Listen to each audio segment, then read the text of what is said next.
안녕하세요. 저는 40대 후반의 여성입니다.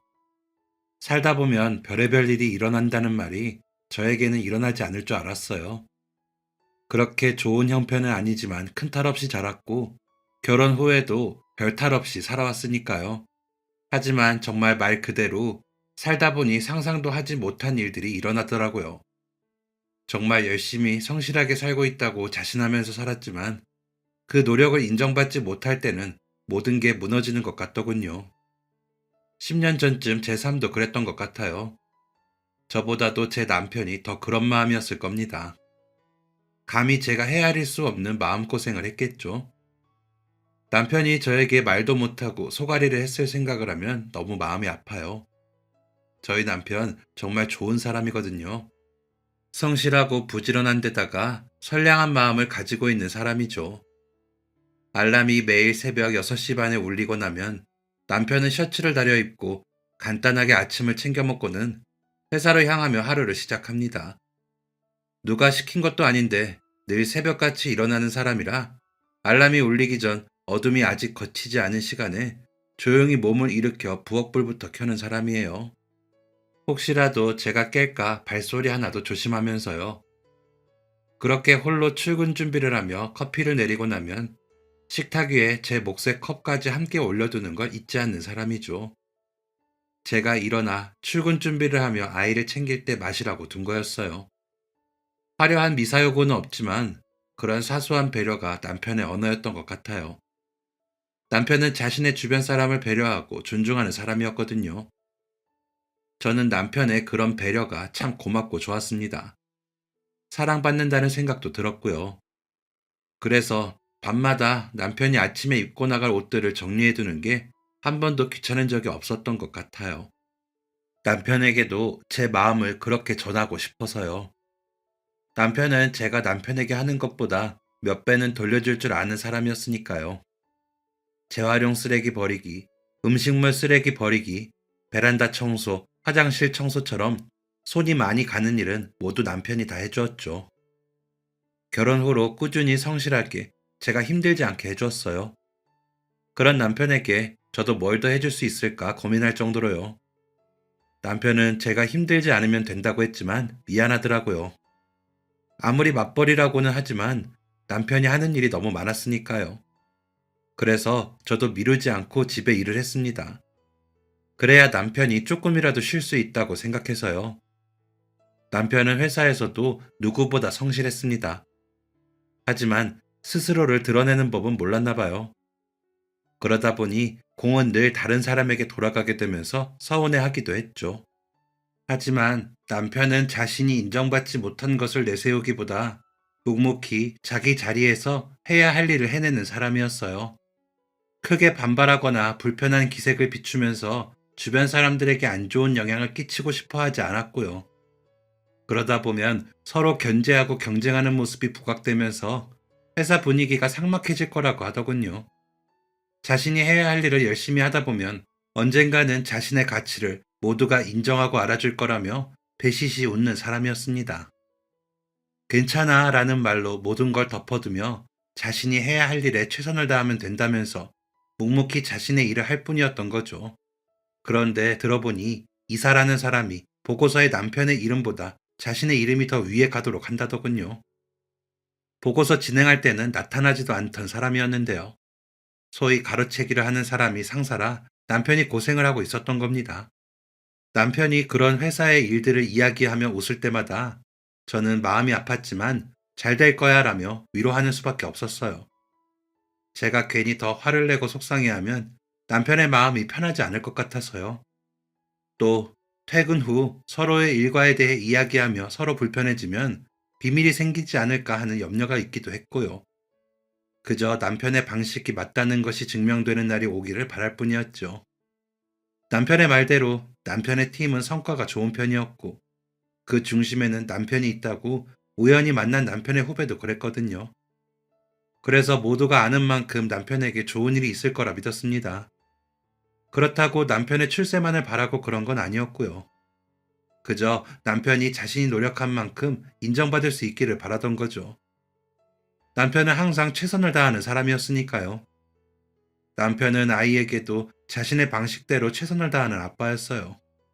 피곤한 몸으로 퇴근하고 돌아와서도 아이 숙제를 손수 봐주고 주말이면 공원에 데려가 자전거를 가르치는 사람이었죠. 그럴 때도 본인은 벤치에 앉아 아이를 바라보며 쉴 수도 있었을 텐데 아이가 넘어질까봐 끝까지 옆에서 같이 달리던 사람이었습니다. 그런 남편을 아이도 많이 따르고 좋아했어요. 엄마, 나 이따가 아빠 오면 숙제하면 안 돼? 아빠랑 같이 하면 더 잘 되거든. 엄마는 내가 잘 못하고 실수하면 짜증내면서 가르쳐 주는데 아빠는 안 그래서 좋아. 아빠는 진짜 천사인 것 같아. 그렇게 말할 정도로 아이는 아빠를 좋아하고 가까운 사이였죠. 남편은 대기업 협력사에서 영업관리 일을 12년 동안 하고 있었는데 거래처 일정에 맞춰 전국을 다니느라 매일 바쁜 날들을 보내면서도 그렇게 했어요. 매달 실적 압박에 시달리면서도 집에 오면 늘 웃는 얼굴이었고요. 아이가 잠든 밤 식탁에 저와 마주 앉아 맥주 한 캔을 나누며 회사 이야기를 조금씩 흘려보내던 얼굴이 아직도 눈에 선합니다. 거창한 하소연은 아니었어요. 남편은 맥주 캔을 따며 오늘도 별일은 없었어 라는 말로 이야기를 시작했죠. 하지만 그 별일 없는 하루 속에는 남편 혼자 감당했을 무게가 숨어 있었습니다. 오늘 거래처 미팅이 하나 있었는데 갑자기 일정이 바뀌는 바람에 2시간이나 기다렸어. 내가 그럴 때마다 느끼는 건데 나는 다른 사람 기다리게 하면 안 되겠다는 거야. 그래서 그런가 자꾸 시계를 보는 버릇이 생겼어.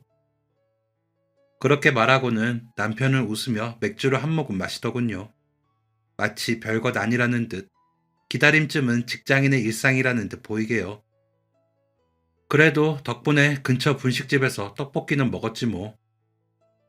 그 말에 저는 괜히 웃음을 지으며 떡볶이는 맛있었는지 물었어요.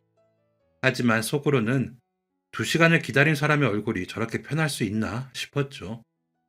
어떤 날은 남편이 그날의 회의 이야기를 꺼내는 날도 있었습니다. 자신이 준비한 자료가 있었는데 회의 자리에서 이사가 마치 자기 일인 것처럼 발표를 했다는 이야기였죠. 저라면 억울해서라도 목소리가 떨렸을 텐데 남편은 머리를 긁적이며 별일 아니라는 듯 이렇게 말하더라고요. 뭐 회사 일이라는 게 다 그런 거지. 어쨌거나 그 일의 결과만 잘 나오면 되는 거니까. 어차피 그 일 실무자는 나니까 내가 하는 일이지. 그 말을 하며 남편은 웃었지만 저는 그 웃음이 왠지 모르게 침묵보다 무겁게 느껴졌습니다. 그런 제 표정을 읽고 안심시켜 주려는 듯 남편은 일부러 더 가볍게 말하려는 사람처럼 괜히 농담을 하나 더 얹곤 했어요. 내가 발표했으면 말 더듬었을 수도 있잖아. 이사가 말은 잘하더라고. 거래처도 함께 있는 자리라 그랬나 봐. 자기 마음을 조금이라도 들키지 않으려는 사람처럼 스스로를 먼저 낮추는 말이라는 걸 알고 있었기에 그런 남편을 바라보는 제 마음은 편하지 않았죠. 그래서 저는 그래도 당신이 한 일인데 라고 말하고 싶었지만 그 말을 삼켰어요. 괜히 제 말 한마디가 남편의 담담함을 무너뜨릴까 봐서요. 또 어떤 날은 상사의 말투 이야기를 했습니다. 오늘 팀장님이 좀 예민하신 것 같더라. 별일이 아니었는데 팀원들에게 화를 내더라고. 그래서 대리가 대들려고 하는 걸 겨우 말렸어. 그게 전부였지만 그 한 문장 속에 얼마나 많은 말이 생략되어 있는지 아내인 저는 알 수 있더라고요. 괜히 말대꾸했다가 분위기만 안 좋아질까봐 그냥 네 알겠습니다 하고 말라고 말리는데 나도 기분은 그렇게 좋지 않더라고. 그렇게 말하며 젓가락으로 안주를 정리하듯 차분히 식탁 위를 정돈하는 남편의 그 손을 보며 마음이 더 아팠죠. 분노나 억울함을 표현하는 대신 질서를 선택하는 사람의 손 같다고 생각했거든요. 자신의 감정보다 관계를 먼저 생각하는 사람의 손이 남편의 손이었으니까요. 가끔은 실적 이야기도 했습니다. 이번 달 목표를 채우기 쉽지 않을 것 같다는 말부터 거래처 한 곳이 갑자기 조건을 바꿨다는 이야기들이 대부분이었죠. 하지만 그 끝에는 늘 같은 말이 붙었습니다. 그래도 뭐 방법은 있겠지. 다들 이렇게 버티는 거 아니겠어? 마치 스스로에게 하는 주문처럼 들리더군요. 남편은 자신의 힘듦을 성실하게 최선을 다해 버티는 것으로 정의했고, 그걸 대단한 일로 만들지 않으려 애쓰는 것처럼 보였고요. 마치 그 선은 넘지 않기로 약속한 사람처럼 보이더군요. 그런 남편의 모습을 보며 이 사람이 이렇게까지 애쓰면서 지키려는 게 뭘까 하는 생각을 하기도 했습니다. 하지만 이내 곧 가정과 아이를 지키려는 태도였을 거고 무너지지 않으려는 어른의 모습이라는 답이 나더군요. 항상 대화를 마치고 남편은 자리에서 일어나며 말하고는 했어요. 자, 내일도 일찍 일어나야지. 그만 들어가 잡시다. 아무 일도 없었다는 사람처럼 내일을 준비하는 얼굴로요. 함께 마신 맥주 캔을 정리하는 남편의 뒷모습을 보며 이 사람이 웃으며 흘려보낸 이야기들이 사실은 얼마나 무거운 하루였는지를 혼자서만 가늠해 보기도 했죠. 가장이라는 무게가 그렇게나 무거운 거구나 싶어 마음이 아프더라고요.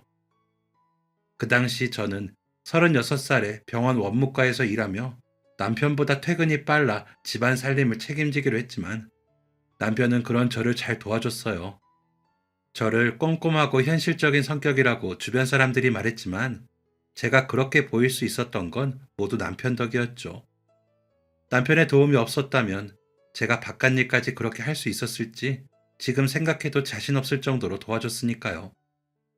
우리가 결혼한 지 10년이 됐을 때였고 초등학교 3학년 아들 민재가 있었기에 각자의 자리에서 더 열심히 하기 위해 힘을 모으던 시기이기도 했습니다. 부지런히 돈을 모아 집안의 금전 문제를 해결하고 싶어서요. 그래서 아이가 잠든 밤이면 거실에 앉아 조용히 가계부를 정리하며 계산기를 두드리고 더 나은 내일을 준비하기 위해 노력하던 시기였죠. 하지만 그 무렵 저희의 그런 노력과는 상관없이 삶이 우리를 한꺼번에 밀어붙이던 시간이 생겨났다는 걸 저는 몰랐습니다. 성실한 남편을 믿었기에 조금은 벅차도 견디면 되는 줄로만 알았거든요. 둘 다 없는 집에서 나고 자라 대학을 겨우 졸업하고 학자금 대출 갚으며 집 전세 대출 갚고 아이 학원비 내면서 간신히 버티면서도요. 하지만 노력해도 나아지지 않는 현실 앞에서 어떤 날은 골이 나기도 했어요. 매달 월급날이 되면 스쳐 지나가는 월급에 속상할 때가 있었거든요. 그래도 남편은 저에게 늘 당신 잘못 아니야 라고 말해주더라고요. 정작 가장 무거운 짐을 남편이 더 많이 지고 있으면서도 말이죠. 자신은 무거우면서도 제 어깨에 얹힌 짐부터 내려주려 했던 사람이었기에 저에게는 항상 좋은 말만 해주려고 노력하는 거라는 걸 알았습니다. 그런 남편 덕분에 친정엄마의 말이 틀렸다는 생각을 했어요. 네가 없는 집에서 자랐으면 좀 더 나은 집안으로 시집을 가야 편할 거 아니야. 그렇게 없는 집안 남자 뒤치다거리나 하려고 대학까지 나온 거니? 어디 가서 살아봐라. 10년도 안 돼서 못 살겠다고 말할 테니까. 없이 사는 건 나 하나로 족한다는 생각으로 대학 공부까지 시켜놨더니 겨우 그런 남자랑. 엄마의 그 말은 단순한 걱정이 아니라 단정처럼 들리더군요. 이미 제 선택이 틀렸다고 결론 내려놓은 사람의 말투였죠. 엄마는 제가 결혼하고 싶은 사람이라며 남편을 소개한 그날부터 매일 작은 부엌 식탁 앞에 저를 앉혀두고 한참을 말씀하셨습니다. 김이 빠진 국 냄비를 씻다 말고 수세미를 쥔 손을 내려놓고는 마치 오래 참아온 이야기를 쏟아내듯 말이 길어졌고요. 사랑? 그게 밥 먹여주니? 엄마는 제 눈을 보지 않고 싱크대 쪽을 보며 말했죠. 네 아빠처럼 성실하기만 한 남자랑 살면 뭐가 남는 줄 알아? 맨날 빠듯한 살림에 애 키우다 보면 네 인생은 없어져. 사랑 같은 소리 한다. 저는 반박하고 싶었지만 엄마가 살아온 세월을 생각하면 그 말을 쉽게 부정할 수가 없더라고요. 엄마는 평생 없는 집의 아내로 살았고 늘 돈 걱정 속에서 하루를 시작하고 하루를 마무리하며 살았으니까요. 그래서 엄마의 불안이 저를 향할 때는 더 날카로워졌다는 걸 알고 있었죠. 그 남자 집안 형편 내가 다 알아봤어. 부모님도 노후 준비 안 돼 있지. 형제들도 다 빠듯하지. 그럼 나중에 그 짐을 누가 져야겠니? 결국 네가 다 지는 거야. 그러다가 나나 너희 아빠 아프면 어쩔 거니? 너희 동생들 아직 어린데 우리는 모른 척하고 살 거야? 자식이 있는데 나는 기대지도 못하고 살아야 하니? 엄마의 그 모든 계산 속에 남편이라는 사람의 성실한 태도는 없었어요. 어떤 마음으로 사는 사람인지, 어떤 사람인지는 전혀 중요하지 않은 것처럼요. 엄마, 그 사람 정말 성실해. 제가 조심스럽게 말을 꺼냈을 때도 엄마는 한숨부터 쉬었죠. 성실한 사람은 세상에 널렸어. 근데 왜 다들 잘 못 사는 줄 알아? 성실하기만 하고 자기 주장 하나 못하는 사람들이라 그래. 왜? 없는 사람들은 아무리 성실해도 어디 가서 당당히 말도 못하는 게 세상이야. 진짜 너 그거 하나 보고 결혼해서 얼마나 고생을 하려고 그래? 동생들이 어리면 제일 큰 자식이 도움이 될 생각을 해야지. 너는 진짜 너밖에 모르는구나. 그 말에 저는 처음으로 목소리를 높였습니다. 엄마, 그 사람은 책임질 줄 아는 사람이야. 그리고 내가 왜 엄마 아빠 노후랑 동생들 미래를 책임져야 해? 내가 사랑하는 사람하고 내가 꿈꾸는 가정을 꾸리는 것만으로도 다행인 거 아니야? 서로 짐 안 되게 살면 되지. 그리고 그 사람 집에서 도와주지 못하시는 거지. 그 사람 부모님 알아서 사실 만큼 된대. 우리 집도 없으면서 그 사람 집이 가난하다고 반대하는 게 말이 된다고 생각해?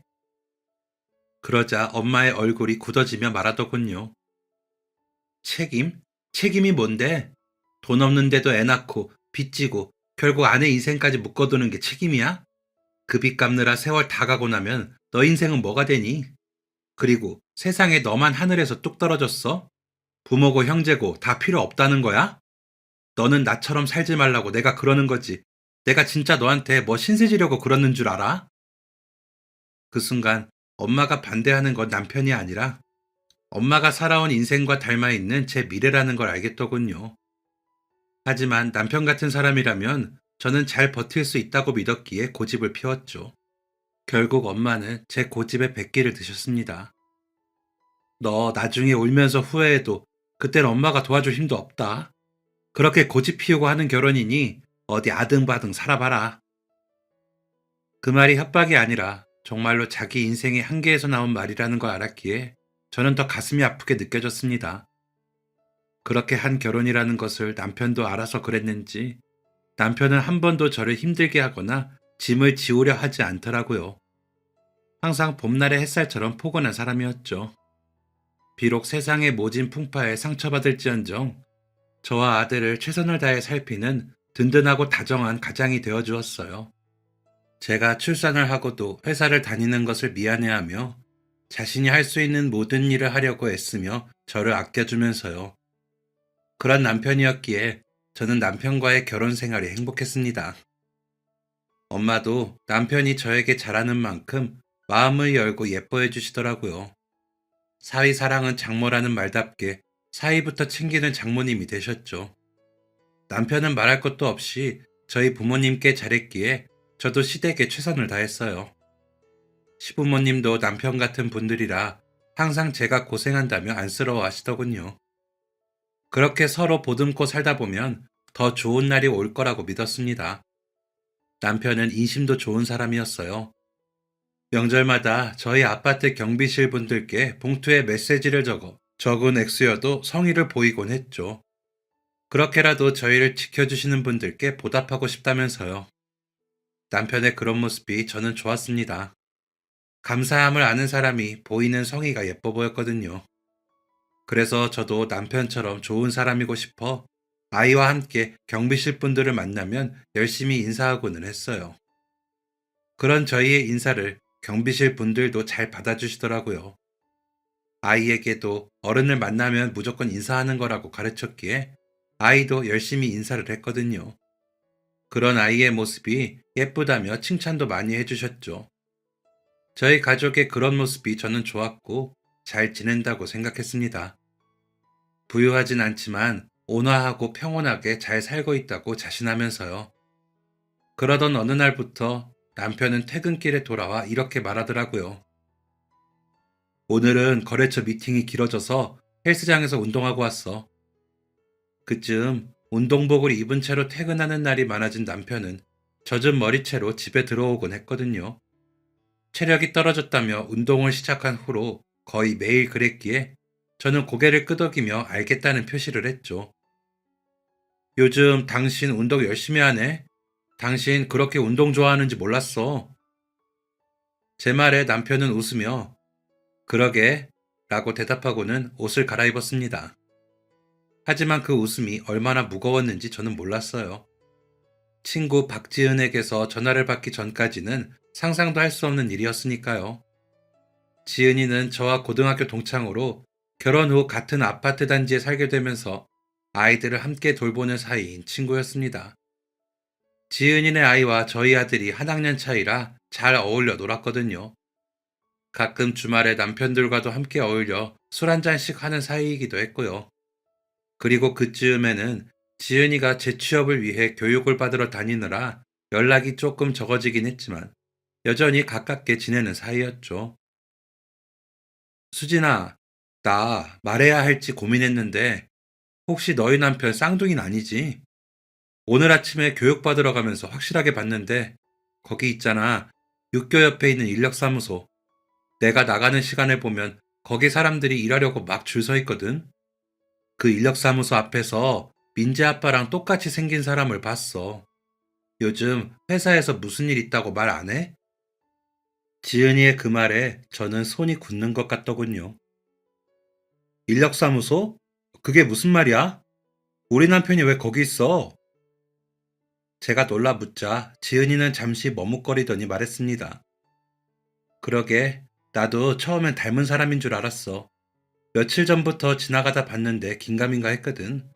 그런데 마침 신호에 걸려서 자세히 봤는데도 민지 아빠가 운동복 입고 인력사무소 앞에 줄 서 있는 거야. 요즘 회사에서 무슨 일 있다고 안 했니? 저는 당황했지만 지은이에게 일단 알겠다고 하고는 전화를 끊었습니다. 그러고도 한동안 움직이지 못한 채 멍하니 있었죠. 남편을 믿고 싶었지만 머릿속에 헬스장, 사물함, 땀 냄새가 겹쳐지더군요. 달라진 동선, 자신의 빨래만 따로 빼놓았다가 하던 모습, 보이지 않던 낯선 상처, 파스를 온몸에 붙이며 어색하게 웃던 모습까지 모두요. 오랜만에 하는 운동이라 그런지 여기저기 아프다고 했거든요. 당장 남편에게 전화해 무슨 일이냐고 묻고 싶었지만 그러지 못하겠더라고요. 그날 저녁 남편이 퇴근 후 운동하고 왔다며 운동복을 입고 집으로 들어설 때도 저는 아무 말도 하지 않았죠. 대신 다음날 아침 남편이 집을 나서는 뒤를 따라 나섰어요. 남편의 행선지를 제 눈으로 직접 보고 남편과 이야기하고 싶었거든요. 남편의 행선지만 확인하고 돌아와 아이를 깨워 준비하면 된다고 생각해 남편이 집을 나서 현관문이 닫히고 얼마 뒤 따라 나갔습니다. 엘리베이터를 타지 않고 계단으로 내려가 아파트 1층 로비에서 벗어나 경비실 앞을 지나면서도 남편의 뒷모습을 놓치지 않으려 살피며 걸었죠. 그런 제 앞을 경비 아저씨가 막아서며 인사를 하더군요. 저는 경비 아저씨께 대충 인사를 하고는 남편을 따라가려 했어요. 그런데 경비 아저씨 입에서 의외의 말이 흘러나왔습니다. 사모님, 남편분 따라가지 마시죠. 그 말에 저는 깜짝 놀라 멈춰서서 경비 아저씨를 보면서 물었어요. 왜요? 왜 따라가면 안 돼요? 그러자 경비 아저씨께서는 어스름한 주변을 잠시 살피시더니 그러시더라고요. 남편분이 인력사무소 다니시는 건 제가 얼마 전에 우연히 알게 되었어요. 저랑 마주치고도 남편분이 많이 당황하시더라고요. 그날 회의 때문에 일찍 출근하다가 마주쳤는데 많이 놀라셨는지 몇 번이나 당부하시더라고요. 사모님께 절대 말하지 말라고 하시면서요.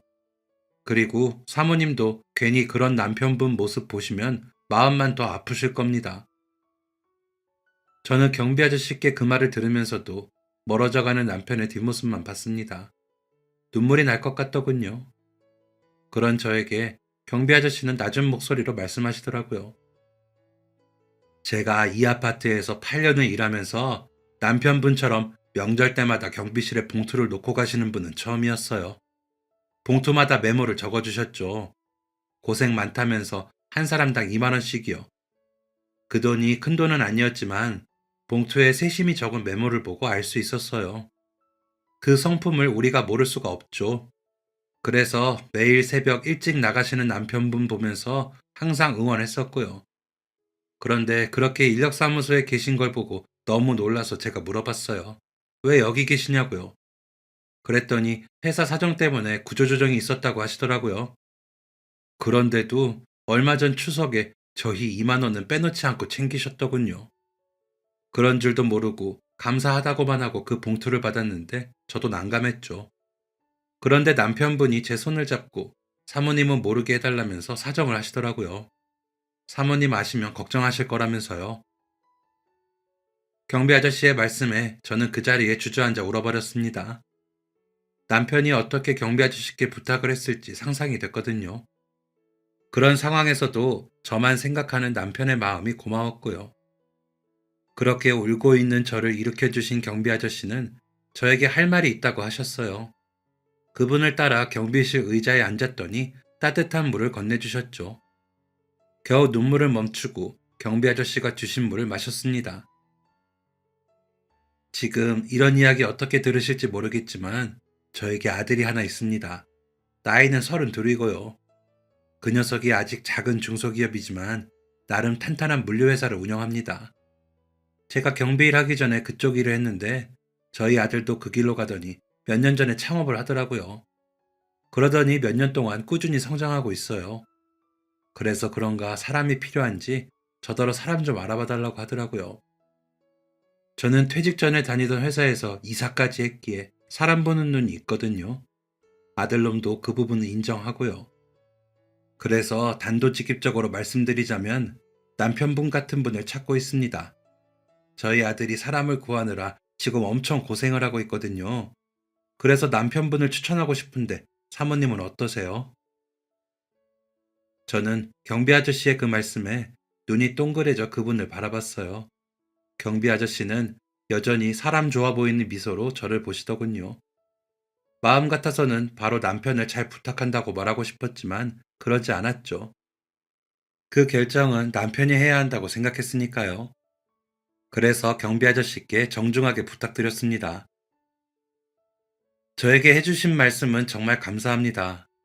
그런데 결정은 제가 내리는 게 아닌 것 같아요. 물론 저희 남편이 일하게 되면 정말 열심히 할 거라는 건 제가 장담드릴 수 있어요. 저와 결혼하고 10년 동안 단 한 번도 저를 실망시킨 적 없이 성실하고 책임감 있는 사람이었으니까요.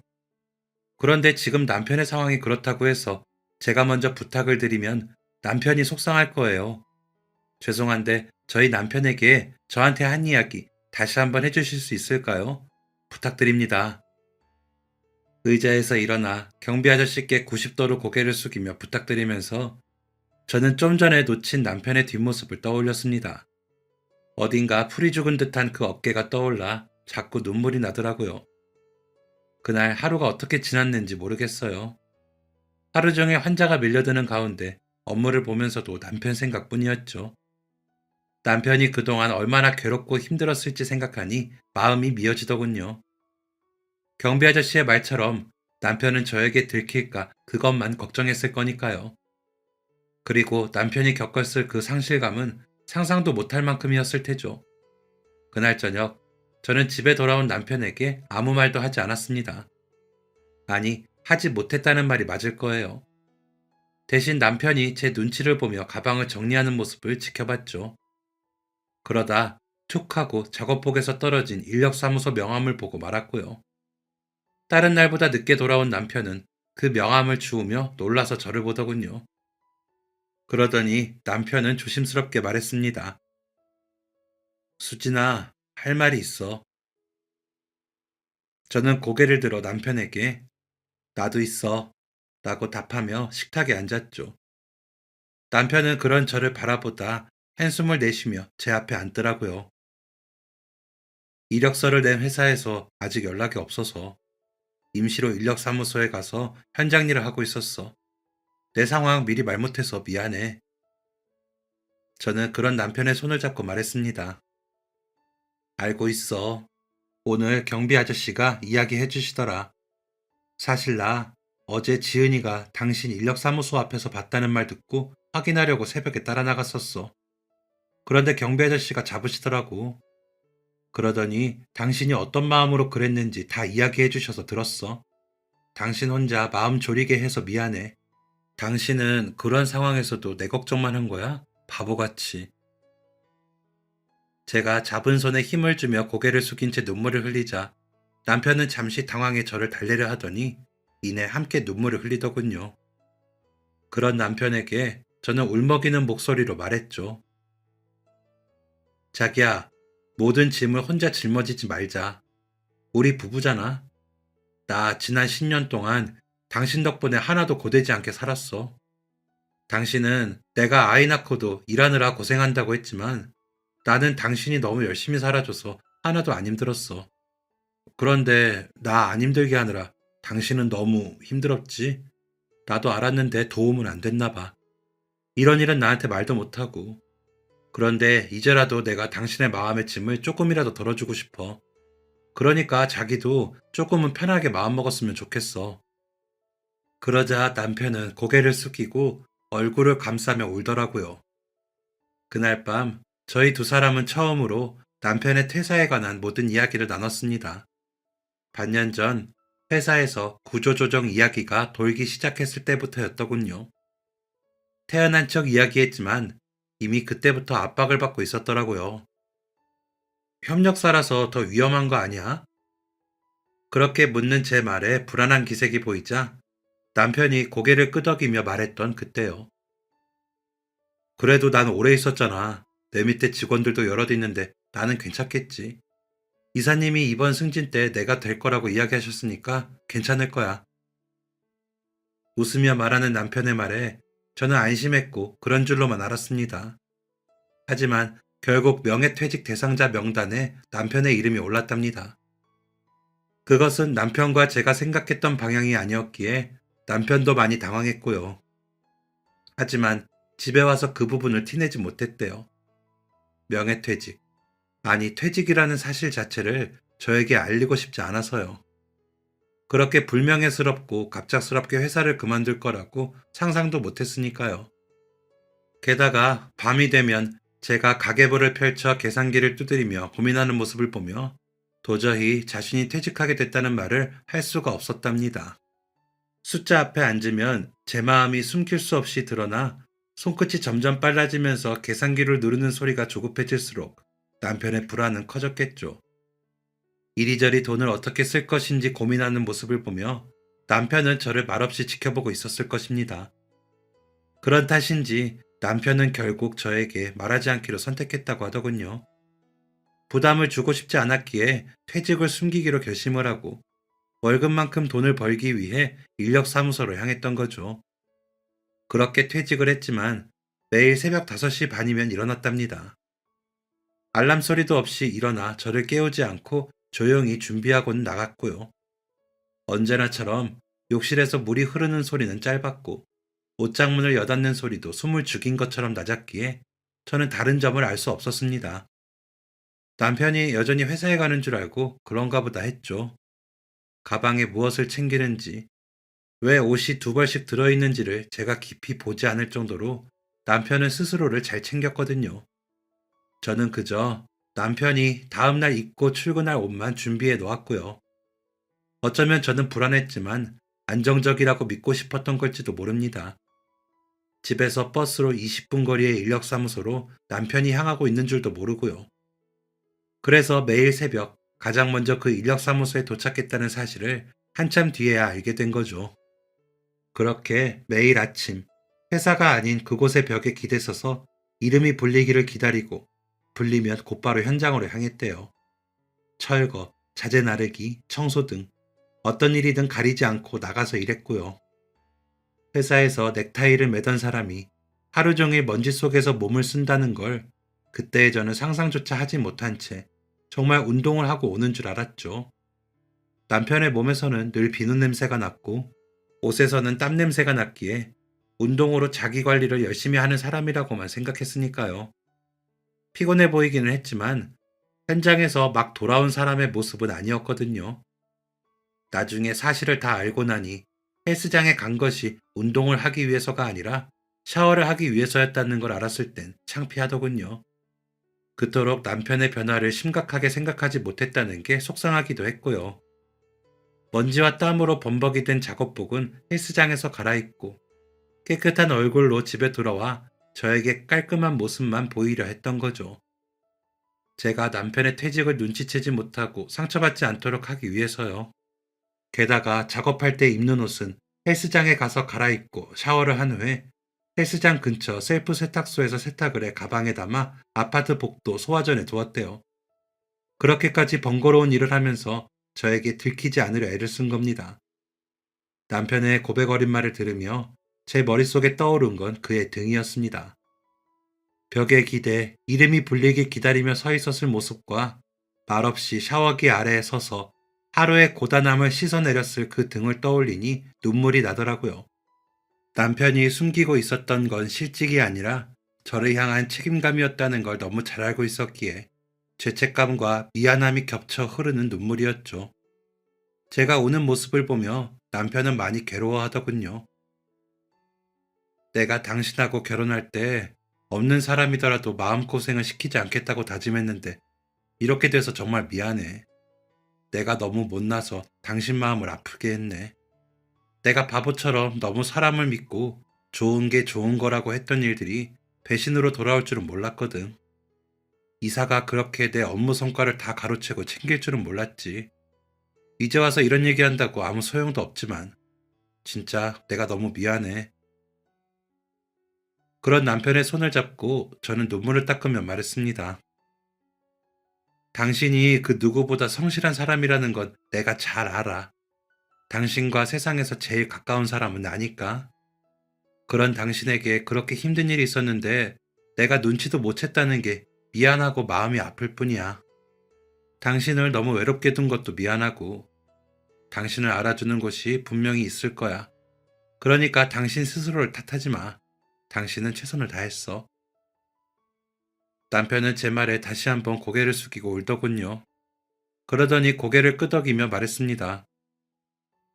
집으로 들어오는데 경비실에서 경비 아저씨가 기다리고 계시더라. 그러더니 이 봉투를 주시면서 지원해보라고 하시더라고. 아저씨 아들이 하는 회사라면서. 그래서 한번 지원해보려고 해. 염치는 없지만 지금 내 코가 석자니까 한번 해보려고 그래. 솔직히 말하면 기가 많이 죽은 상태라 어디라도 기회만 되면 가보고 싶어. 식탁에 서류 봉투를 내려놓으며 작은 목소리로 말하던 남편은 제 손을 꼭 잡고 제 눈물을 닦아주더라고요.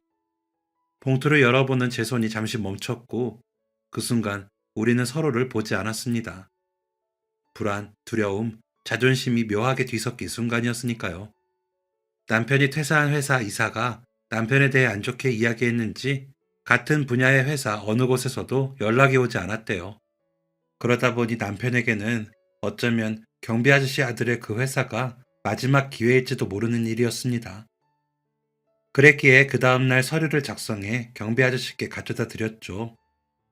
얼마 뒤 다음 주에 경비 아저씨 아들 최민석과의 면접날이 잡혔다고 하더군요. 남편은 면접날이 다가올수록 초조해 하더라고요. 저는 그런 남편의 마음이 조금이라도 편하길 바랐기에 면접에 대해서는 아무 말도 하지 않았습니다. 인력사무소에도 나가지 말고 쉬라고 하면서요. 남편은 면접 때까지만 쉬겠다고 하더니 그간에 하지 못했던 집안일들과 아이와의 시간을 보내더라고요. 아이는 아빠가 오랜만에 시간을 보내주니 너무 좋아했죠. 아빠, 이제는 회사 일 안 바빠? 아빠 방학이야? 아빠랑 같이 학교에 갔다가 학교 마치고 집에 와도 아빠 있으니까 너무 좋아. 아빠 방학이 더 오래 했으면 좋겠다. 집에서 누가 반겨주는 거 너무 좋은 것 같아. 학원에서도 공부도 잘 돼. 나 요즘 매일 100점 맞는다니까. 남편은 그런 아이에게 미안해 하면서도 밝게 웃었습니다. 그런 남편의 웃는 모습을 보며 남편이 가족 안에서 평안을 느끼는 것 같아 조금은 마음이 놓이더라고요. 더 일찍 남편이 그렇게 쉴 수 있었다면 얼마나 좋았을까 하는 생각이 들면서요. 그래서 경비 아저씨의 제안이 너무 고마웠어요. 면접 결과를 떠나 남편과 제가 모든 것을 터놓고 말할 수 있는 계기를 만들어 주셨으니까요. 드디어 면접날이 되었고 남편은 단정하게 차려입고 나갔습니다. 남편은 버스를 타고 가는 내내 몇 번이나 헛기침을 했다고 하더라고요. 긴장이 됐던 거죠. 그렇게 면접을 보러 가서 만난 경비 아저씨의 아들 최민석은 32의 나이에 맞게 깔끔한 정장을 입은 앳된 얼굴의 대표였다고 하더군요. 대표님은 남편의 이력서를 천천히 읽으며 말하더래요. 저희 회사에는 김도현님처럼 현장 경험과 영업 경험을 동시에 가진 분이 필요했습니다. 저희 회사가 성장하는 데 필요한 경험을 가진 직원을 만나기가 어렵더라고요. 하지만 저희와 일하는 조건은 쉽지 않으실 겁니다. 저희가 규모가 아직은 작은 회사인데다 성장하는 과정에 있다 보니 부서 상관없이 일을 해야 하기도 하거든요. 그래서 모든 분야에 대해 다 아셔야 할 거예요. 그래서 남편은 고개를 끄덕이며 그랬대요. 무슨 일이든 하겠습니다. 시켜만 주시면 뭐든 해낼 자신 있습니다. 그 말에 대표님은 미소 지으며 그러시더랍니다. 저희 아버지도 그러시더라고요. 도현님은 아마 제가 바라는 만큼의 일을 충분히 하실 분이라 추천하셨대요. 자랑 같지만 저희 아버지께서 정말 사람을 잘 보시거든요. 그래서 사람 구하는 일에 조언을 얻고자 했고요. 그런 아버지가 추천하신 분이라 믿고 뵙자고 했는데 만나보니 기대가 더 큽니다. 우리 앞으로 잘해보죠. 잘 부탁드립니다. 그렇게 남편은 그 자리에서 채용이 됐습니다. 남편이 맡은 일은 물류 현장 관리와 거래처 대응이었고요. 처음 몇 달은 새벽 출근과 야간 회의가 이어져 자주 늦었죠. 대표님의 말대로 남편이 해야 하는 업무 외에도 회사에 필요한 일은 누가 먼저랄 것도 없이 전 사원이 함께 붙어서 해야 한다고 하더군요. 아이는 아빠 얼굴을 보기 힘들어지자 아쉬워하면서도 아빠가 얼마나 바라던 일인지 아는 듯 응원했습니다. 저도 몰랐는데 식탁 위에 아이가 남편에게 편지를 남겼더래요. 아빠, 이제 방학이 끝나서 많이 아쉽지? 나도 그래. 방학이 끝날 때마다 조금 더 쉬고 싶다는 생각을 하거든. 그런데 아빠는 어른이니까 방학이 짧아서 힘들겠다. 그래도 엄마랑 아빠가 열심히 일해서 내가 학원도 다니고 옷도 사고 신발도 산다는 거 알고 있어. 그래서 고마워. 요즘 방학 때 밀린 일 하느라 힘든 것 같은데 힘내. 이 아들이 열심히 응원하고 있을게. 그렇게 쓰인 편지를 내밀며 남편의 눈에는 눈물이 고이더라고요. 저도 그런 남편의 손을 잡고 다시 한번 힘내라고 말했죠. 남편은 고개를 끄덕였습니다. 그러더니 새로운 회사에서도 묵묵히 일을 해냈고요. 현장 인력의 이름을 모두 외우고 불합리한 관행을 개선하는 것부터 시작했답니다. 무엇보다 사람을 존중하며 업무를 진행하는 남편의 성품은 곧 회사 전체에 퍼졌대요. 경비 아저씨, 대표님의 아버님께서 저에게 그러시더라고요. 내가 사람 보는 눈은 있다고 그랬죠. 남편분이 어찌나 일을 잘하시는지 우리 아들이 어디서 그런 보물을 데려왔냐고 난리예요. 너무 고맙다고요. 그래서 남편분이 저희에게 명절마다 챙겨주신 그 마음을 이야기했더니 역시라고 하더라고요. 회사에서도 다들 칭찬한대요. 정말 좋으신 분이에요.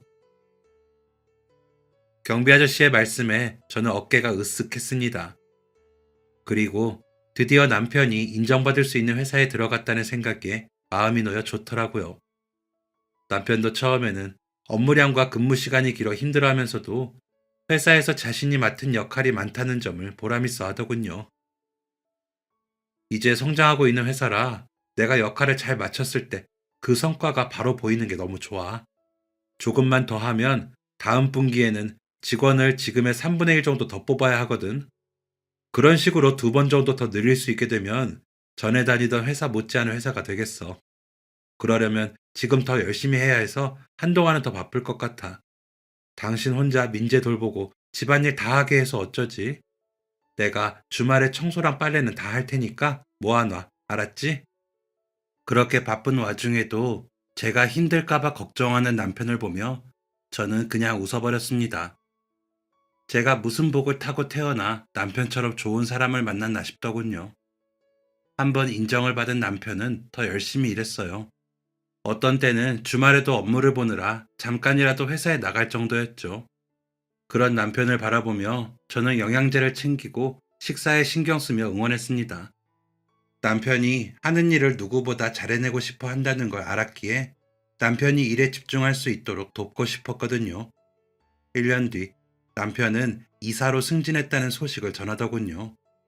마치 어린아이처럼 기뻐하는 남편을 바라보는데 눈물이 나더라고요. 그 사람이 그 자리에 오르기까지 얼마나 힘들었는지 알고 있었으니까요.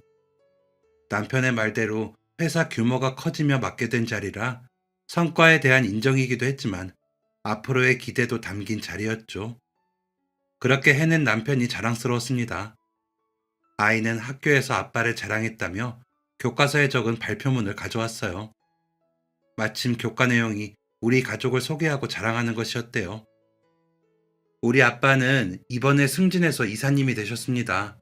너무 열심히 일하셔서 저랑 못 놀아주시고 숙제도 같이 못했지만 아빠가 이사님이 되셨다니 저까지 보상을 받은 것 같아 좋습니다.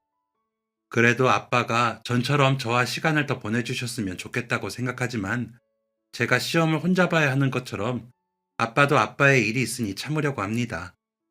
우리 아빠는 집에서도 최고고 회사에서도 최고입니다. 아이가 내민 교과서 속 글처럼 남편은 정말 최고였습니다. 적어도 저와 아이에게는 세상에서 제일 멋진 사람이었죠. 잘하는 것도 잘하는 거지만 진심으로 최선을 다하는 사람이었으니까요. 그리고 좋은 일은 한 번에 찾아온다고 저도 병원에서 원무과 팀장이 되었어요. 모든 것이 열심히 살아준 남편 곁에서 영향을 받은 덕이라 생각했습니다. 남편처럼 열심히 해야 한다는 생각에 저 역시 제 업무에 최선을 다했거든요. 그렇게 저희 가족은 안정을 되찾았고 다시 명절이 되자 경비실을 찾았습니다.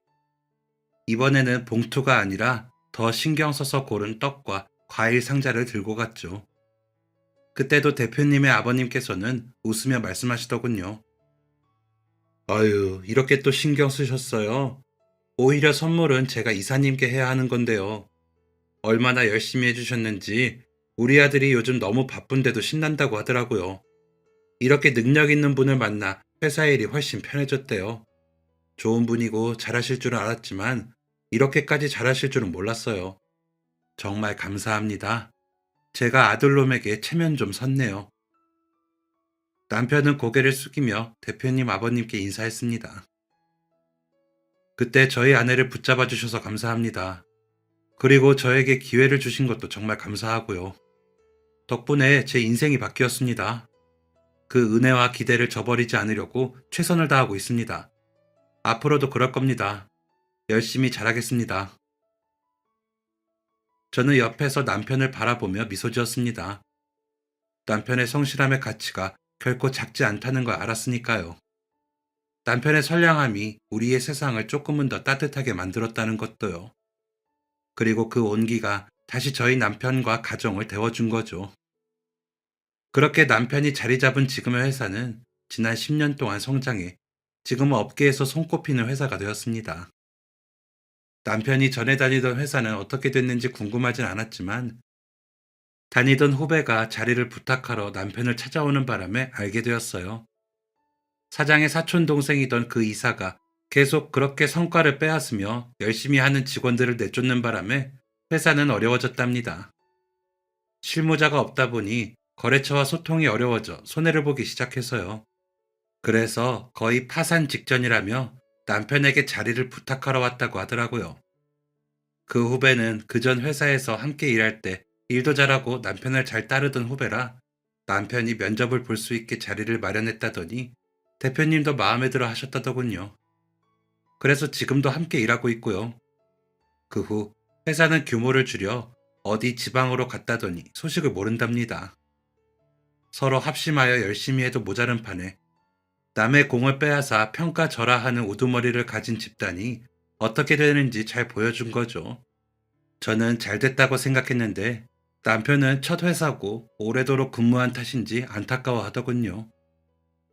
그 이사가 오기 전까지는 그래도 사장님이 그 정도까지는 안 그랬는데 그런 남편을 보며 저는 다시 한번 사람 속도 좋다고 생각했어요. 그렇게 고생을 하고도 잘 안 됐다는 소식에 속상해 하다니요. 제 남편이지만 너무 착하기만 하더라고요. 그 선하고 착한 덕분에 남편이 다시 시작할 수 있었지만 말이죠. 남편과 20년의 결혼 생활 동안 그렇게 어려움을 딛고 지나다 보니 저희 부부는 사이가 더 돈독해진 것 같아요. 돌이켜보면 저희 삶을 바꾼 건 대단한 선택이나 큰 결단이 아니었습니다. 남편이 새벽마다 묵묵히 일어나던 습관, 저를 깨우지 않으려 조심하던 발걸음, 힘든 상황에서도 서로 걱정을 먼저 했던 마음 같은 것들이었죠. 누군가는 그걸 너무 착하다고 세상 물정 모른다고 말했지만 저는 압니다. 그런 성실함과 선의가 결국 사람을 살리고 가정을 지켜왔다는 것을요. 남편은 여전히 화려한 말을 하지 않습니다. 다만 맡은 일을 책임지고 사람을 존중하며 자신이 서 있는 자리에서 최선을 다할 뿐이죠. 그리고 저는 이제 그 성실함이 결코 약함이 아니라는 걸, 오히려 오래 버티게 하는 힘이라는 걸 믿게 되었습니다. 살다 보면 노력만으로는 설명되지 않는 시간들이 분명히 찾아옵니다. 그때마다 저희는 서로를 의심하기보다 믿는 쪽을 선택했고, 등을 돌리기보다 손을 잡는 쪽을 택해왔죠. 그 선택들이 쌓여 지금의 저희가 되었고요. 아마 앞으로도 완벽한 날들만 이어지진 않을 겁니다. 그래도 괜찮습니다. 어떤 어려움이 와도 혼자가 아니라는 걸, 함께 버틸 사람이 곁에 있다는 걸 이미 경험해 봤으니까요. 저는 오늘도 남편의 등을 보며 생각합니다. 저 사람과 함께라면 삶이 아무리 무거워져도 끝내 무너지진 않겠구나 하고요. 그게 제가 지난 시간들을 지나며 얻은 가장 확실한 답입니다. 여러분도 여러분의 삶의 동반자에게 그런 존재이신가요? 든든한 동반자와 함께 하신다면 이미 성공하신 삶이겠지만, 혹여 조금은 상대에게 불만이 쌓인 분들도 있으시겠죠? 그런 상대에게 자신은 어떤 동반자인가요? 먼저 든든한 동반자가 되어보시는 건 어떨까 생각해 봅니다. 그러다 보면 곁에 있는 동반자도 달라질 테니까요. 그렇게 힘든 세상 서로 보드다무며 든든하게 살아내실 수 있길 바랍니다. 안 그래도 세상살이 버거운데 함께하는 동반자라도 내 편인 게 좋잖아요. 그리고 온기가 있는 분과 함께 하시길 바라고요. 저도 아직 세상을 많이 알진 못하지만 사람 사이의 온기가 사람을 살리는 게 맞는 것 같거든요. 그러면서 힘든 세상 조금씩 이겨내며 살아내는 거겠죠. 여러분이 먼저 그 온기를 나누셔도 좋고요. 그렇게 따스한 서로가 되길 바라며 저는 이만 글 마치겠습니다. 감사합니다. 지금까지 사연 들어주셔서 감사합니다. 사연이 재밌으셨다면 구독과 좋아요를 눌러주세요. 감사합니다. 안녕히 계세요.